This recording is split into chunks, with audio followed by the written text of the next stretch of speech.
Team India star ఆటగాడు Virat Kohli టెస్టులకు retirement ప్రకటించాడు. ఎవరు ఊహించిన విధంగా రన్ మిషన్ ఇలా లాంగ్ ఫార్మాట్కు వీడ్కోలు పలికి ఒక విధంగా క్రికెట్ లవర్స్కు షాక్ ఇచ్చాడు.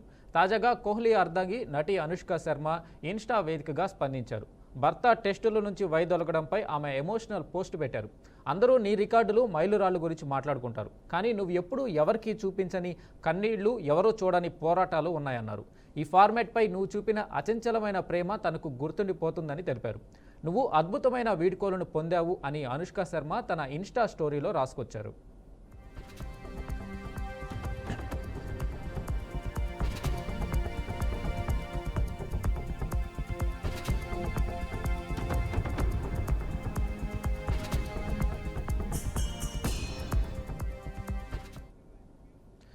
హైదరాబాద్లో ఘోర ప్రమాదం జరిగింది. కొద్దిసేపటి క్రితం కురిసిన వర్షానికి నిర్మాణంలో ఉన్న ఓ భవనం కూలిపోయింది. ఈ ఘటనలో పలువురికి తీవ్ర గాయాలయ్యాయి. ఘటనా స్థలంలో సహాయక చర్యలు కొనసాగుతున్నాయి.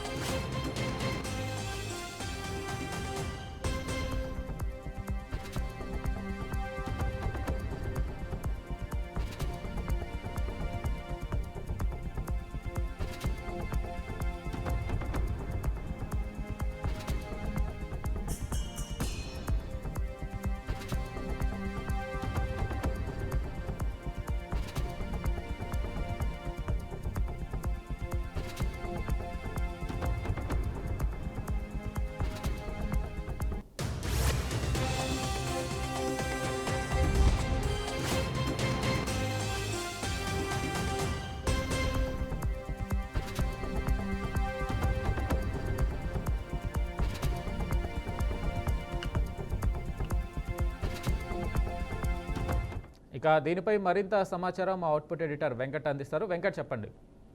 హైదరాబాద్ మాదాపూర్ సమీపంలో ఒక ప్రమాదం చోటు చేసుకుంది. ఒక పెద్ద న్యూలీ కన్స్ట్రక్టెడ్ బిల్డింగ్ కి సంబంధించి మనం చుట్టుపక్కల జనరల్ గా కన్స్ట్రక్టర్ అవుతున్న సందర్భంగా మనం ఇనుప పరంజా స్కాఫోల్డింగ్స్, ఐరన్ స్కాఫోల్డింగ్స్ వాడుతూ ఉంటాం. వుడ్ స్కాఫోల్డింగ్స్ వాడతాం, ఐరన్ స్కాఫోల్డింగ్స్ రెండు వాడుతూ ఉంటాం జనరల్ గా. సో ఐరన్ సంబంధించిన స్కాఫోల్డింగ్స్ మొత్తం కూడా ఒక్కసారిగా కుప్పకూలాయి. ఈ ఘటనలో కొంతమంది గాయాలన్నట్టుగా తెలుస్తూ ఉంది. అంటే ఇనుప ఐరన్ జనరల్ గా పెద్ద కన్స్ట్రక్షన్ కాబట్టి ఆబ్వియస్ గా ఆ ఇనుప పరంజా వాడటం కూడా పెద్ద మొత్తంలో వాడతారు. సో ఒక్కసారిగా అది కూలిపోవటం వల్ల పలువురు దివాళ గాయాలైనట్టుగా తెలుస్తూ ఉంది. అయితే ఆ ప్రాంతం మొత్తం ప్రస్తుతానికి సహాయ చర్యలు కొనసాగుతున్నాయి. ఊహించిన విధంగా అంటే మేబీ వర్షానికి గాలికి కొన్ని ప్రాంతాలు హైదరాబాద్ లో ఈ వర్షం గాలి రావడం వల్ల ఆ గాలి ఇంపాక్ట్ కే ఇనుప పరంజామా స్కాఫోల్డింగ్స్ పడినట్టుగా తెలుస్తూ ఉంది. మన సీసీటీవీ ఫుటేజ్ లో కూడా చూడొచ్చు ఎలా ప్రమాదం జరిగింది అనేది కూడా మనకి స్పష్టంగా అర్థమవుతుంది. కొంచెం అక్కడ ఎటువంటి అంటే రీజన్స్ అయితే ప్రస్తుతం ఉన్నటువంటి రీజన్స్ ప్రకారం ఓన్లీ గాలి ఒత్తిడికి, గాలి తీవ్రతకు మాత్రమే అది కూలినట్టుగా తెలుస్తుంది. లేదంటే దాని వెనక్కి ఇంకేదన్నా కొంత నిర్లక్ష్యం ఏమైనా ఉందా అని దాని పాయింట్ ఆఫ్ వ్యూ కూడా చూస్తున్నాం.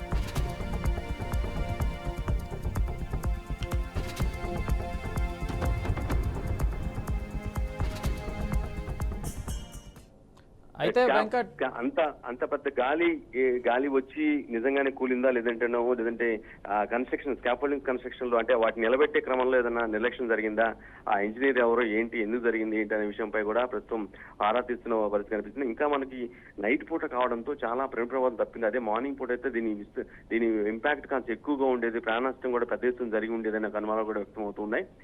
మెయిన్ బేస్ ఇది నిర్లక్ష్యం లోపం వల్లే జరిగిందా లేదంటే గాలి ఎఫెక్ట్ వల్ల, ఎంత గాలి ఎఫెక్ట్ అయినా సరే అంత పెద్ద బరువు ఉన్నటువంటి ఇనుప స్కాఫోల్డింగ్స్ పడతాయంటే ఎవరు జనరల్ గా నమ్మరు. కన్స్ట్రక్షన్ సమయంలో ఎవరైతే ఇంజనీర్ ఉన్నారో ఎవరైతే వర్కర్ పని చేస్తూ ఉంటారో అతని యొక్క నిర్లక్ష్యం అజాగ్రత్త వల్లే మేబీ ఇదంతా జరిగిందా అనే ఒక ప్రశ్నలు కూడా ఉత్పన్నం అవుతున్నాయి. మొత్తానికి అక్కడైతే రెస్క్యూ ఆపరేషన్ కొనసాగుతుంది. ఎవరైతే గాయపడ్డారో వారిని ఆసుపత్రికి తీసుకెళ్లడం కూడా జరిగింది. ఎలా దాని ఇంపాక్ట్ మాత్రం చాలా అనుమానాలకు దావతీస్తుంది. మనం చూడొచ్చు స్క్రీన్ మీద కూడా కన్స్ట్రక్షన్ కూడా చాలా పెద్ద కన్స్ట్రక్షన్, ఆల్మోస్ట్ 5-6 అంతస్తుల పైన కన్స్ట్రక్షన్ ఉంది. చాలా పెద్ద కన్స్ట్రక్షన్, పెద్ద విస్తీర్ణంలో కడుతూ ఉన్నారు. దానికి మరింత కన్స్ట్రక్షన్ లో భాగంగా, నిర్మాణంలో భాగంగానే జనరల్గా స్కాఫోల్డింగ్స్ వాడుతూ ఉంటారు. నెక్స్ట్ స్టెప్ కి వెళ్ళడం కోసం, లేదంటే దానికి సంబంధించిన దాని సపోర్టివ్ ఉండటం కోసం, ఒక వాల్ ఏదైనా కట్టడం కోసం, లేదంటే దాని బేస్ కోసం, కన్స్ట్రక్షన్ బిల్డింగ్ ఉండటం కోసం, ఆ బేస్ నిర్మాణం నిలబడటం కోసం కొంత స్టాండర్డ్ అయ్యేంత వరకు కూడా అవి పెడుతూ ఉంటారు. బేస్ కోసం అవి పెడుతూ ఉంటారు. అలాంటివి ఇవి ఎలా కూలేవి, ఇంటి కారణం ఏంటనే పరిస్థితి పైన ఇప్పుడు ఆరాధిస్తున్న పరిస్థితి కనిపిస్తుంది వెంకటేష్. అయితే వెంకట్, వర్షానికి బిల్డింగ్ కూలడం, వర్షానికి భవనం కూలిపోవడం అనేది ఒక రకంగా ఇది ఆశ్చర్యానికి లోనయ్యే సంఘటన నేను చెప్పుకోవాలి. అంటే భూకంప తీవ్రతలకి బిల్డింగ్ తట్టుకునేలాగా కన్స్ట్రక్షన్స్ కట్టుకోవాల్సిన టెక్నాలజీ ఉన్న ఈ రోజుల్లో ఒక వర్షానికి బిల్డింగ్ కూలిపోతుంది అంటే ఎలా చూడాలి మనం దీన్ని? కంప్లీట్ గా వర్షం దీనివల్ల ఎఫెక్ట్ గాలి ఎఫెక్ట్ వల్లే పడిందని కూడా మనం పూర్తిగా నిర్ధారించలేము. ఎందుకంటే ఎంత పెద్ద గాలి అయినా సరే అంత బరువైనటువంటి ఇనుప స్కాఫోల్డింగ్స్ పట్టడం అంటే అంత ఈజీ కాదు. అంత చాలా అరుదైన సందర్భాలు జరుగుతూ ఉంటది. బట్ ఇక్కడ కన్స్ట్రక్షన్ లోనే ఏదైనా తేడా ఉందా, లోపం ఉందా అనే అంశమే ప్రధానంగా చర్చకు వస్తూ ఉంది. దానిపై కూడా క్వశ్చన్స్ రైజ్ అవుతూ ఉన్నాయి. ఎందుకు, ఎలా జరిగింది, ఏంటనే దానిపైనే కొంత డౌట్స్ అయితే రైజ్ అవుతున్నాయి. ప్రస్తుతం కొనసాగుతుంది సహాయ చర్యలు అయితే ఇంకెప్పటికీ కొనసాగుతున్నాయి. కొంత అక్కడ చీకటిగా, అంటే కరెంటు పోవడం వల్ల, కరెంటు కూడా అక్కడ పోయినట్టు, ఆ సమయంలో ప్రమాద సమయంలో కరెంటు కూడా పోయిందని కూడా తెలుస్తుంది. అంటే పెద్ద ఎత్తున మీద పడటం వల్ల అక్కడ ఉన్నట్టు వైర్లకు తైలు కూడా తెగిపోయి, అంటే అక్కడ కరెంటు కూడా, పవర్ కూడా, విద్యుత్ కూడా పోయిందనే వార్త కూడా తెలుస్తూ ఉంది. సో ఓవరాల్ గా ఏంటి ప్రమాదానికి కారణమని దాని అధికారులు దృష్టి పెట్టారు. సంబంధిత వ్యక్తులు, జేటీఎం సంబంధించి కావచ్చు, లేదంటే మున్సిపల్ శాఖ అధికారులు కూడా ఇప్పటికే రంగంలో దిగి కొంత మానిటర్ చేస్తున్న పరిస్థితి Venkatesh. Right Venkat, thank you.